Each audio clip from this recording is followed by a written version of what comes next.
Antes que nada, Elisabetta, pues muchas gracias por estar acá.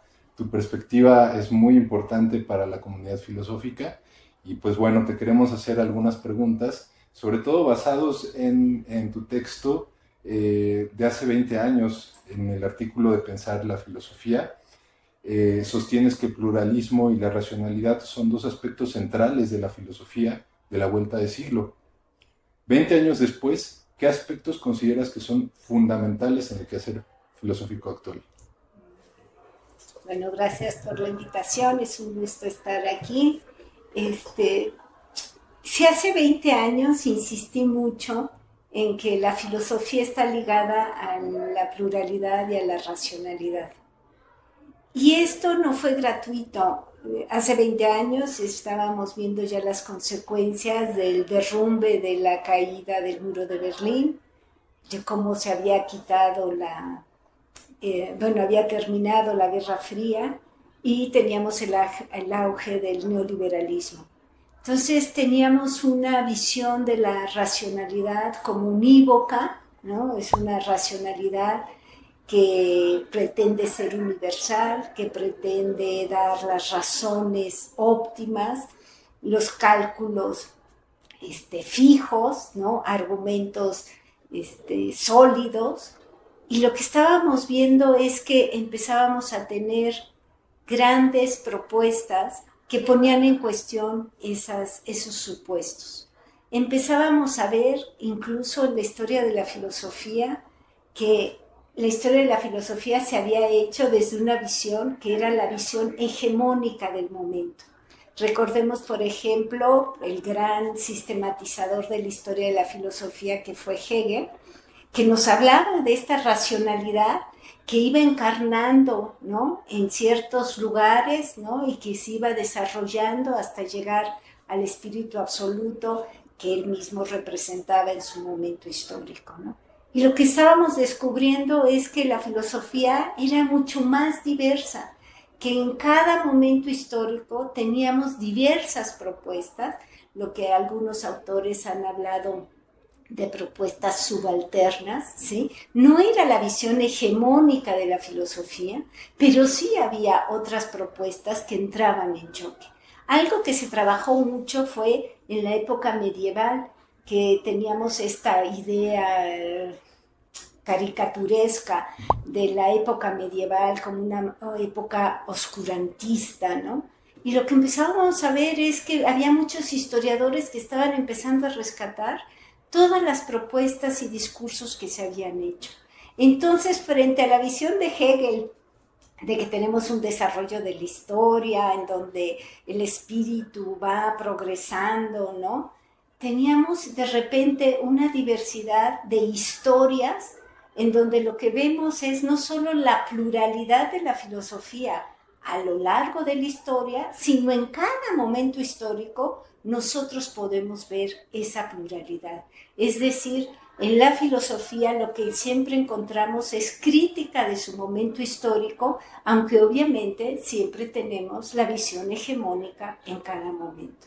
Entonces, yo insistía hace 20 años en esta idea del pluralismo y la racionalidad. La racionalidad no se contrapone al pluralismo, sino lo que nosotros encontramos es esa racionalidad construida entre una diversidad de reflexiones, de supuestos, de argumentos, que son igualmente válidos, aunque no por eso hay que reconocer igualmente fértiles. Entonces mi insistencia era en recuperemos esa pluralidad, y recuperar la pluralidad no es estar en contra de la racionalidad, sino es encontrar esa racionalidad que se construye de diversas maneras, con diversos argumentos, porque se está respondiendo a diversas condiciones en un mismo momento histórico. De hecho, la filosofía siempre va a partir de ciertos supuestos. Si yo parto de ciertos supuestos, voy a buscar ciertas construcciones teóricas que no necesariamente se quedan solo en la teoría, sino también implican cierta práctica.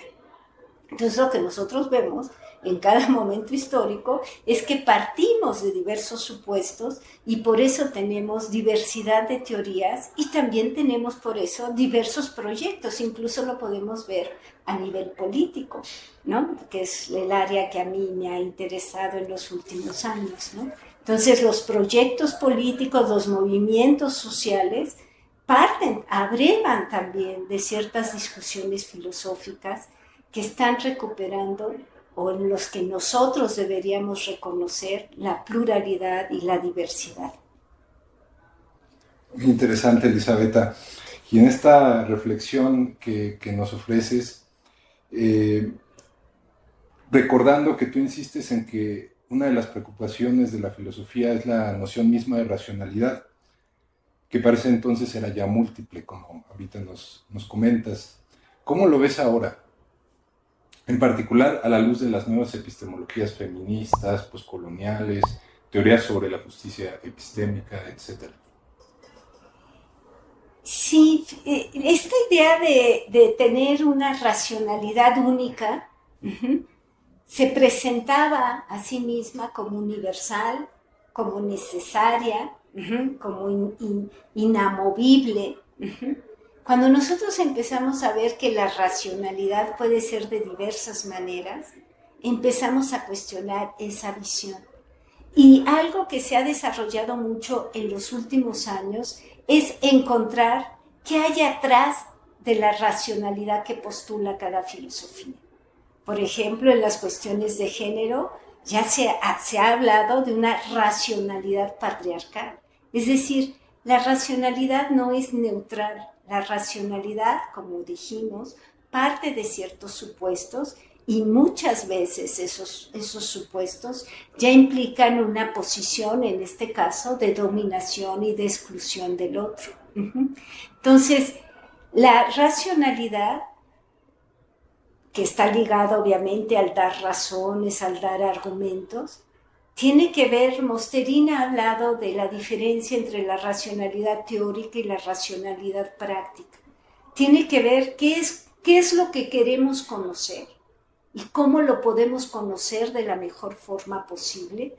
En ese sentido nos podemos ir hacia las ciencias y en todas las ciencias vamos a encontrar no solo una posición teórica, sino diversas posiciones teóricas. Podemos ir a las matemáticas, a la física, a la biología y vamos a encontrar discusiones teóricas dentro del propio ámbito disciplinario. Bueno, si pasamos a la racionalidad práctica, la racionalidad práctica tiene que ver con qué fines o qué queremos hacer en el mundo y desde con qué información o con qué creencias vamos a actuar en ese mundo.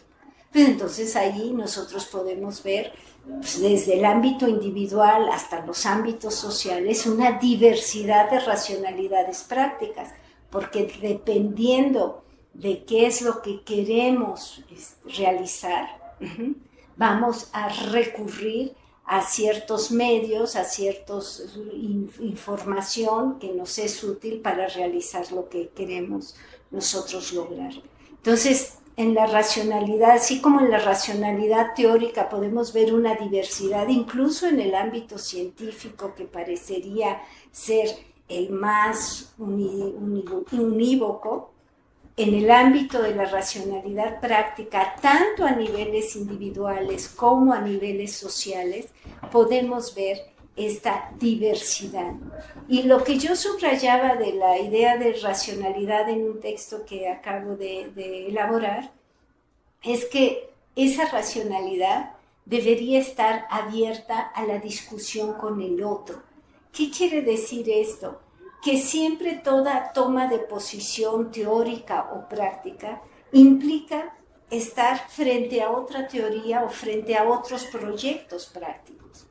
Entonces, esa racionalidad debe estar abierta a oír los argumentos del otro, no necesariamente para destrozarlos, sino para entrar en un diálogo que sea fructífero para los propios intereses teóricos o prácticos de la disciplina, de los individuos o de los movimientos sociales de los cuales estamos hablando. Entonces, Esta racionalidad plural implica también la relación con el otro, el dar razones al otro, el oír las objeciones del otro y adecuar nuestros argumentos e incluso nuestra información y nuestras tesis de acuerdo a ese diálogo con el otro. Entonces, la racionalidad siempre tiene que ver con este ir y venir de razones y contraargumentos, objeciones, tanto en la racionalidad teórica como en la racionalidad práctica. Ese creo que es uno de los elementos más importantes hoy para destacar del concepto de racionalidad. Muy interesante, Elisabetta. En ese tenor, ¿cuál sería la labor de la filosofía política clásica dentro de este nuevo panorama? ¿Y cuáles consideras que son las líneas más prometedoras? Bueno, la filosofía siempre va a sus clásicos, ¿no? Y la relación que tenemos con los clásicos es muy peculiar, sobre todo en la formación que nosotros tenemos en la academia. Cuando nos acercamos a un clásico, lo primero que tenemos que hacer, creo yo, es ubicarlo en su contexto histórico, porque si no, difícilmente podemos entender por qué el autor dice lo que dice. Pero no podemos quedarnos en el clásico solo en su contexto histórico. De hecho, es un clásico porque algo hizo. ¿Qué fue lo que hizo? Construyó ciertos conceptos que se convirtieron en conceptos claves para la disciplina. Entonces, por ejemplo, de Platón o de Aristóteles o de Hegel, como señalé en relación al concepto de razón, tenemos este concepto que dentro del autor tiene cierto significado por ciertas características históricas, pero que al mismo tiempo rebasan su momento histórico y lo podemos traer a nuestros días como un concepto clave para pensar nuestro presente. En este sentido, yo creo que la formación en los autores clásicos de la filosofía es fundamental, porque en estos autores nosotros podemos ver, primero, los distintos conceptos de filosofía. Cada filósofo nos va a dar una concepción de la filosofía, una definición de lo que entiende por filosofía, y de hecho su propuesta es acorde con esa definición. Entonces ahí ya podemos ver la diversidad del concepto de filosofía, que de hecho tendríamos siempre que hablar de filosofías en plural más que en filosofía.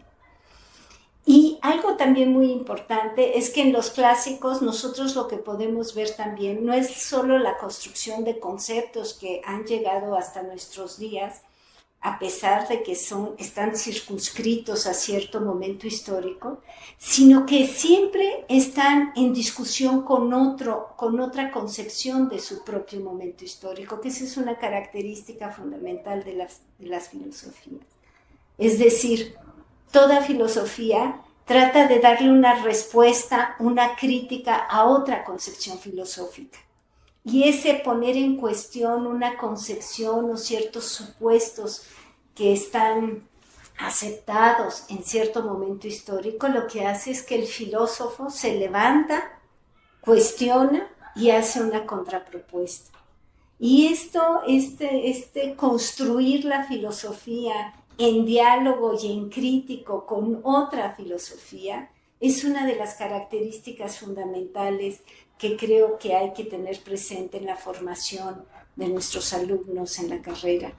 Nosotros podemos ver que incluso hoy en día, que cualquier propuesta filosófica está partiendo de ciertos supuestos que se enfrentan a otros supuestos. Y también hay que fijarnos en las consecuencias que tiene una filosofía. Las filosofías no solo critican a otras, sino que en su criticar y en su contraproponer también tiene consecuencias. En el caso de la racionalidad práctica es muy relevante cómo hacemos las críticas y qué es lo que proponemos, porque de acuerdo a eso podemos estar impulsando cierta racionalidad práctica u otra. Entonces, los clásicos son fundamentales para la formación del filósofo, pero tampoco nos podemos quedar solo en ellos. Son como los grandes maestros que hay que escuchar, que hay que analizar, pero también hay que dar un paso adelante y llegar a nuestro presente para ver cuáles son nuestros problemas, que pueden ser muy distintos a los que originaron las propuestas de los clásicos y que nos exigen dar un paso más. Este paso más no quiere decir que nos olvidemos de los clásicos, podemos echar manos de las herramientas que nos dan los clásicos, pero hay que dar ese paso para darle una respuesta a las preguntas, a las cuestiones, a los graves problemas que tenemos hoy en día y que la filosofía no puede quedar callada frente a ellos. En ese mismo sentido, justamente, Elisabetta, tú has dedicado parte de tu obra a reflexionar sobre el fenómeno de la migración. Entonces, en varios trabajos sostienes que es urgente construir una política migratoria global que permita asegurar los derechos fundamentales y un marco de justicia para los migrantes. ¿Cómo puede la filosofía política reflexionar y ofrecer soluciones al respecto? Yo creo que la filosofía, y en especial si hablamos de filosofía política, tenemos que ir a los problemas concretos. No podemos quedarnos solo en los planteamientos abstractos, generales de la disciplina, del área, sino tenemos que aterrizar en problemas concretos. Yo, por ejemplo, he trabajado las cuestiones de justicia y uno de los problemas concretos es la migración, pero también ha sido la discriminación, el racismo, por ejemplo ahora los feminicidios, en fin, podríamos nosotros aterrizar las cuestiones teóricas para analizar un problema en concreto. En el caso de la migración, es un fenómeno fundamental en nuestro mundo contemporáneo. No solo ha existido a lo largo de la historia, sino se ha acelerado y ha tenido elementos y condiciones que son muy peculiares en nuestros días. Una de las características fundamentales de la migración hoy, primero son el número de migrantes que tenemos, que son grandísimos. Las reacciones de los países de destino, que cada vez son más violentas, más agresivas para cierto tipo de migración, y en cambio son muy benévolas y muy de brazos abiertos para otro tipo de migración. Entonces, el problema que yo veo en la migración en especial es el problema de la desigualdad y la discriminación. ¿Por qué? Porque hay muchísimos tipos de problema en la migración. Por ejemplo, hay personas que estudian la migración dorada, ¿sí? Como las personas que tienen capital pueden moverse en el mundo en perfectas condiciones, o por ejemplo la migración calificada, como personas que están muy bien preparadas o cualificadas son atraídas a ciertos lugares que cooptan este tipo de personal bien preparado y dotado. A mí obviamente me interesa la migración que es discriminada, que tiene condiciones adversas y que muchas veces no logran llegar a su destino, y cuando logran llegar al destino siguen siendo oprimidas y con graves problemas para la sobrevivencia. Bueno, este fenómeno de la migración como problema podemos verlo desde diversas perspectivas. Normalmente se ha visto en el siglo pasado a partir de lo que se ha llamado el nacionalismo metodológico. Por ejemplo, un autor como Rawls decía que el problema de la migración es que los estados expulsores de migrantes, ¿sí?, no estaban cumpliendo sus funciones, no estaban haciendo justicia en sus países, y por eso expulsaban, salían las personas a migrar a otras posiciones. Obviamente hoy sabemos que una posición así, desde lo que se ha llamado el nacionalismo metodológico, pensar que el problema es desde los estados, es una visión muy estrecha. Nosotros hoy sabemos no solo que el sistema económico capitalista rebasa las fronteras e implica ciertas condiciones para los países, ¿no? Sino también tenemos las cuestiones, por ejemplo, de explotación de condiciones materiales, condiciones, por ejemplo, de cuestiones ecológicas, ¿no? Desastres ecológicos que hacen que se expulse a las personas. Entonces, no podemos seguir pensando el problema migratorio desde cuestiones solo nacionales. Tenemos que empezar a ver cómo realmente es el mundo, que el mundo implica relaciones transnacionales, relaciones globales, tanto a niveles económicos como ecológicos, como epidemiológicos, con el COVID lo vimos, ¿no? Entonces tenemos que empezar a pensar de otra forma. Y algo también muy peculiar que tenemos del siglo XXI es que se empezó a hablar del migrante ilegal. El concepto ilegal es algo del siglo XX. Ajá. Y es algo que caracteriza a las nuevas migraciones, a diferencia de todas las migraciones que se ha dado a lo largo de la historia de la humanidad. Y ese ilegal quiere decir que esa persona que no tiene los papeles tampoco no tiene las condiciones para ni siquiera argumentar cuestiones jurídicas. Es decir, no existe, es invisible en todos los ámbitos, incluso en el jurídico. En ese sentido es que muchos autores están hablando de que el problema de la migración tiene que ser resuelto a partir de cuestiones más allá del Estado, sino a niveles globales, ¿no? Y pues lo primero pues es que los derechos humanos no sean una letra muerta en un papel, sino que realmente todas las personas, independientemente de dónde hayan nacido, qué género tienen, qué condición social, qué religión, en fin, qué características tengan, puedan tener garantizados sus derechos humanos. Pues terrible realidad la que nos presentas, Elisabetta. Yendo un poco más quizá a la parte de esperanzadora, recientemente has trabajado teorías críticas del capitalismo contemporáneo, en particular desde la obra de Nancy Fraser, y has hablado de un socialismo para el siglo XX, para el siglo XXI. ¿Cómo entiendes este nuevo socialismo? ¿Cuál podría ser una vía posible para atender la cuestión de la desigualdad?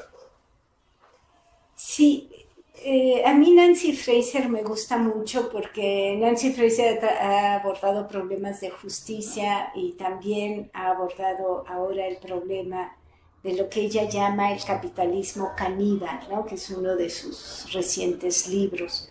En ese libro, que lo creo muy pertinente, lo que hace es subrayar que tenemos que ampliar el concepto del capitalismo. El capitalismo no es solo un sistema económico, sino es un sistema que abarca diversos niveles y espacios de la vida del ser humano y de la sociedad. Entonces no es solo el ámbito del trabajo en donde uno es el propietario de los medios de producción y la otra persona es solo propietaria de sí mismo, de la fuerza de trabajo que la pone en venta con el salario, ¿no? Lo que ella va señalando en este libro y que se me hace muy atractivo es que tenemos que ver que el capitalismo no solo es el problema de la producción, sino también, por ejemplo, el problema de la reproducción. Siempre se ha pensado que lo que pasa en casa, lo que pasa fuera de la fábrica o fuera del ámbito del trabajo, pues no tiene nada que ver, sí, con el capitalismo. Pues no, lo que hace Nancy Fraser, recuperando grandes discusiones, no es solo ella, sino son las discusiones que tenemos ahora en el siglo XXI, sobre todo después de la crisis del 2007. Lo que tenemos es que en el ámbito de la reproducción, como lo dijeron las feministas desde el siglo pasado y desde mucho antes, ¿sí? Es que en la reproducción lo que es fundamental para el capitalismo. Es una parte del capitalismo que no se reconoce como tal, pero es en donde se reproduce la fuerza de trabajo para que en el ámbito laboral podamos tener los empleados, ¿no? Entonces, la reproducción que normalmente está asignada tradicionalmente a las mujeres, ¿no? Es ocuparse de los niños y del aseo de la casa y la satisfacción del masculino para que vaya contento a trabajar al día siguiente, es parte fundamental del capitalismo. Pero lo es también, por ejemplo, la naturaleza. La naturaleza, las condiciones medioambientales, ¿sí? Son elementos fundamentales del capitalismo que el propio capitalismo o las teorías sobre el capitalismo no estaban reconociendo. Entonces parecería que esas condiciones materiales que nos dan la naturaleza no importan, ahí están. Pues hoy vemos que no son infinitas, hoy estamos viendo cómo el capital, la industria, la minería, en fin, se pueden poner muchos ejemplos, lo que está haciendo es destruir, ¿sí?, esos elementos fundamentales que son base para el desarrollo del capitalismo, ¿no? Entonces, Nancy Fraser lo que hace es decirnos, bueno, es que tenemos que empezar a entender el capitalismo de una visión mucho más amplia que solo la cuestión económica, ¿no? Entonces es la reproducción, pero también las condiciones como son, las condiciones de la naturaleza. Entonces, en contraparte, si nosotros queremos pensar el socialismo para el siglo XXI, debería ser también un socialismo ampliado, una concepción del socialismo que no se centre solo en la cuestión económica, sino en todos estos otros elementos que hacen posible que se dé el desarrollo económico. Por eso, ahora algo que sería cuestionado por muchos socialistas del siglo pasado, incluso en el antepasado, pues es que ser socialista es ser socialista también en el ámbito de la reproducción, es ser socialista también en el ámbito de las condiciones materiales de la naturaleza. No son cosas extras. Y hay algo muy interesante aquí, que nosotros podemos ver movimientos feministas que nos hablan del ámbito de la reproducción, podemos ver movimientos ecologistas que nos hablan del ámbito del desarrollo ecológico. Y fíjense, Nancy Fraser, como muchas otras lo han señalado, es que podemos ser muy conservadoras, ser feministas de derecha, ser ecologistas de derecha. Es decir, lo que necesitamos son posiciones socialistas en el feminismo, posiciones socialistas en la defensa del medio ambiente. ¿Y eso qué quiere decir? Que nuestra visión del socialismo debe ser mucho más amplia, como debe ser el reconocimiento de que el capitalismo es mucho más amplio que la simple reducción al ámbito económico. Entonces, la respuesta que podríamos dar para el siglo XXI de un socialismo es un socialismo que se preocupe por los distintos ámbitos que están involucrados en el aspecto económico y que no se reducen al sistema económico, que de hecho son los que sostienen el sistema económico. Y esa es la gran tarea que tenemos enfrente, pensar junto con los movimientos sociales qué posibilidades tenemos reales, ¿sí? No utópicas, sino de movimientos que puedan ir poco a poco transformando las condiciones en las que nos encontramos. En este mundo globalizado, en donde nos guste o no, lo que esté pasando en el otro lado del mundo también nos va a afectar. En ese sentido, va a ser un socialismo en el que hay más conciencia social, no solo conciencia histórica, conciencia social y conciencia de la responsabilidad que tenemos como habitantes en nuestra comunidad, en nuestro barrio, en nuestro país y en el mundo, ¿no? Muy interesante. Por último, como una figura ejemplar para los y las alumnas del Colegio de Filosofía de la UNAM, ¿qué sugerencias les harías para tener un desarrollo adecuado en su carrera? Muy bien. Bueno, a los y las estudiantes de filosofía, primero felicitarlos porque estudien esta disciplina que es a veces hecha a un lado, ¿no? Y que yo creo que es una de las características fundamentales del ser humano, porque es una disciplina que nos lleva a tomar distancia un poco de la situación en la que nos encontramos, tanto a niveles individuales como sociales, para poder reflexionar y criticar y proponer, ¿no? Entonces es una disciplina que creo que es fundamental y qué bueno que los estudiantes se encaminen en esta disciplina y no por otras, ¿no?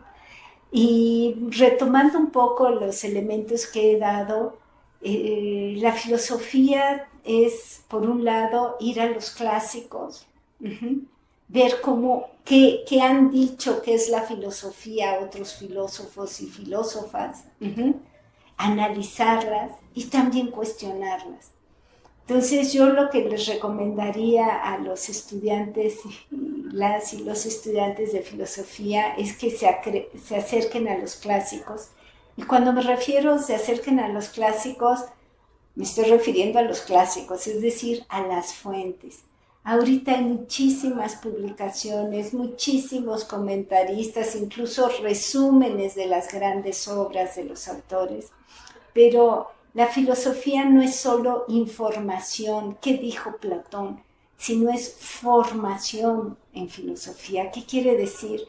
Que sé por qué Platón dijo lo que dijo, y por qué lo dijo.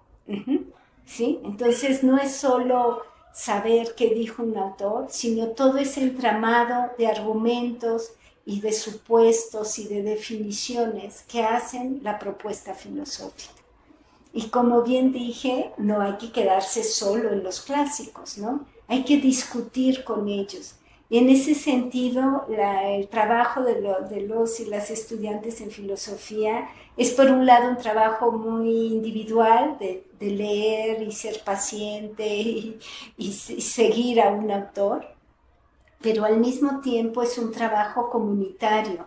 Tenemos que comentarlo, discutirlo con los otros, ¿no?, y las otras. En ese sentido, yo les recomiendo mucho aprovechar los espacios que da la facultad, por ejemplo, en las clases, para participar, preguntar, discutir, opinar, porque es en la retroalimentación en donde realmente echamos a andar los elementos las herramientas que nos da la filosofía. Incluso les sugeriría, si pueden, si tienen tiempo, hacer círculos de estudio. Es muy importante no solo leer, sino comentar, discutir, explicar a un otro, a una otra. ¿Y cómo lo podemos hacer? Pues estableciendo esos lazos, esos vínculos con otros colegas que están con nosotros, y no necesariamente solo de nuestro nivel, si en el semestre en el que estemos, pueden ser de semestres superiores o iniciados, ¿no? Pero el poder discutir, el poder oír al otro, objeciones, otra lectura. Yo hice esta lectura y encontrar de repente que otro leyó de otra manera, eso nos hace desarrollar nuestras capacidades filosóficas. Yo creo que tenemos que aprender a leer filosóficamente, y eso sí es un trabajo individual, pero también tenemos que aprender a escribir filosóficamente y a hablar filosóficamente. ¿Cómo lo vamos a hacer? Pues sí, con trabajo individual, pero también con trabajo colectivo. Entonces yo creo que sí, una posibilidad son los círculos de estudio, ¿no?, que pueden ser incluso virtuales ahora, aprovechando herramientas tecnológicas, pero es el oír al otro. Vuelvo a la misma idea de racionalidad. La racionalidad es dar argumentos, pero siempre abierto a las objeciones y a los argumentos del otro. Porque las objeciones del otro o la otra me va a llevar a afinar mejor mis argumentos o incluso a modificarlos, ¿no? Esa es la filosofía y la hacemos en comunidad. No, si bien la lectura sí puede ser muy individual, la filosofía es en comunidad, es con él y la otra. Muchísimas gracias, Elisabetta.